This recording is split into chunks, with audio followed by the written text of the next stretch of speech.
A Light Within Darkness Chapter 63, Fan Fiction by Azazyel. The Garden of Blight was Nurgle's domain in diseased life, and in full swing, trees with pulsating cysts filled with acidic boiling pus that would explode their filth against anything that touched the tree. Flowers, both carnivorous and not, that reeked of the most delicate and aromatic foul stench of decay that attracted the clouds of insects to be devoured.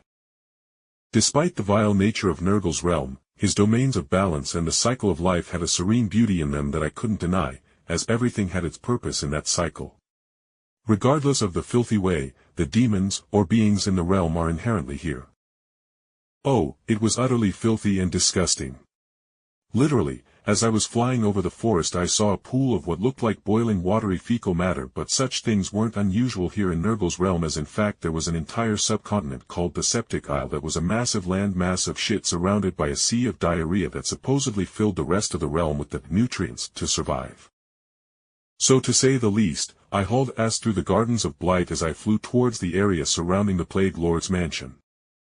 Finally, as I reached the end of the Gardens of Blight and reached the edge of the grandfather's mansion, finding Isha wasn't hard at all, actually.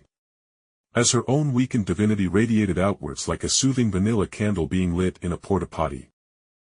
She was almost between the Gardens of Blight and the Nurgle's mansion, but she was locked inside a withered thorn-covered cage that was placed right beside Nurgle's cauldron, that he made his infinite diseases and poxes to gift to the material galaxy as a sign of his loving care.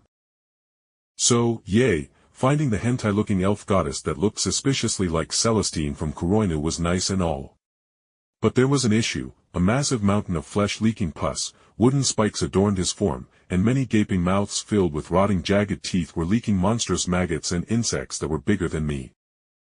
Grandpappy Nurgle was working his toils at the cauldron, but I realized something disturbing. No matter which way I approached and came from, I always came directly in front of Nurgle and his cauldron as he carefully added the vilest things to the massive cauldron that was softly boiling and sending a corrosive steam that my instincts were screaming at me to avoid. I wasn't stupid. I realized that Nurgle knew I was here, though not why I was here, and he was letting me approach on my own terms, but I didn't know why he wasn't sending his damn near infinite demons at me to escort me to him. So knowing Nurgle was the most family and honestly caring of the chaos gods, I decided to just wing it, and I dropped to the ground and just walked up to the massive chaos god that towered so high over me. Before long I walked up a massive rickety staircase that stood on the edge and lip of his massive cauldron that could hold enough disease and poxes to supposedly fill every ocean in the galaxy's worlds with its contents, and even just standing there I could feel my chaos physique struggling to withstand just how fucking filthy, toxic, and disgusting the demonic concoction in front of me was. Nurgle finally looked up from his cauldron, and I had to hide a shudder as Nurgle's beady green and yellow eyes looked at me with power that I had never felt before, that just seemed to ooze over my form like a sludge that felt like it would never go away before it abruptly left my form. I never thought I would see a human that wasn't an Astartes or the Emperor not go mad at the sight of me. Nurgle spoke with his voice gurgling like his throat was filled with the thickest of phlegm that could be chewed on, but even worse was how his voice echoed like multiple people speaking in the depths of a deep cave.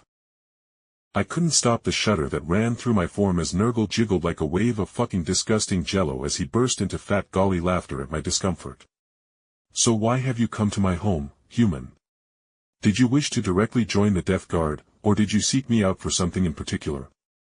Nurgle asked me conversationally. No threats came from him. I didn't feel his power seeking to change me into one of his cultists or anything. I was reminded how, despite how utterly putrid and disgusting Nurgle's gifts to his followers were, his gifts were almost always only beneficial, with how Nurgle made his cultists damn near immortal and took away their sense of pain. Almost made me feel a bit bad to NTR him away, honestly. Lord of life and death, I have come to make a bet with you, I spoke up, and Nurgle merely looked at me with amusement. And what bet can you offer that which I cannot take, little human? He spoke gutturally with his great jowls jiggling with his words, and from between the thick folds of the sideways-looking chins came tiny Nurglings, his lesser demons, that fell into the cauldron and screamed with joy and drank of the pestilence within, while Nurgle looked down with at the demons with an indulgent smile as he began carefully fishing them out with his massive ladle. My bet is thus: Lord of Disease, you will present a vial of disease for me to drink, and if I can stand up on my feet and deal with it internally, you will grant me the favor of allowing Isha to return to me to the physical plane of reality. At my words of taking, Isha, Nurgle's eyes snapped to me with his divine power filling the area, and I could hardly breathe, but I managed to spit out the rest of the words.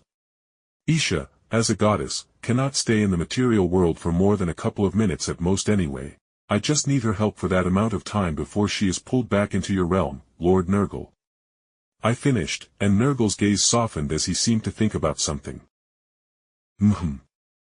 He groaned with his voice coming out less of a hum of thoughts and more of a drawn-out chainsaw revving up as I saw mucus fly from his gaping stomach mouth, but then the humming chainsaw of his thinking abruptly cut off as he spoke, but his voice wasn't a challenge, nor curse, or even a threat. It was actually a pity. You have a sick or dying friend, don't you? He stated and then continued with a sigh as he made a vial filled with glowing pestilence float off to me. Boy, Nurgle spoke out, and I looked up to him, and the golly grandfather looked down at me with a jagged smile as he pointed at me. You could always feed that vial to your friend, and they will become immortal and undying, locked within time of that very moment, but with all their nerves broken so they could never feel the pain of their sickness while they live.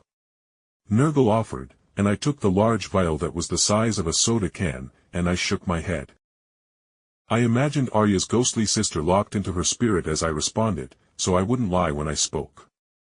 Lord Nurgle, I greatly appreciate your offer, but sickness, nor a failing of the body is the issue and needs Lady Isha's direct care, I spoke, looking down to the busty blonde goddess that was wearing a pure white dress that clung to her curves, and Nurgle grunted and tilted his head at the vial in answer.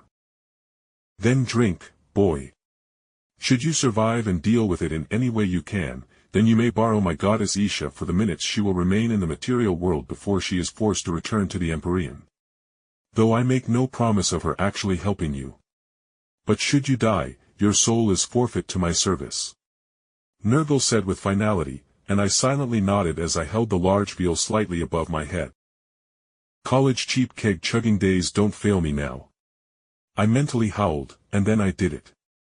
I shotgunned the fucking vial of vile filth.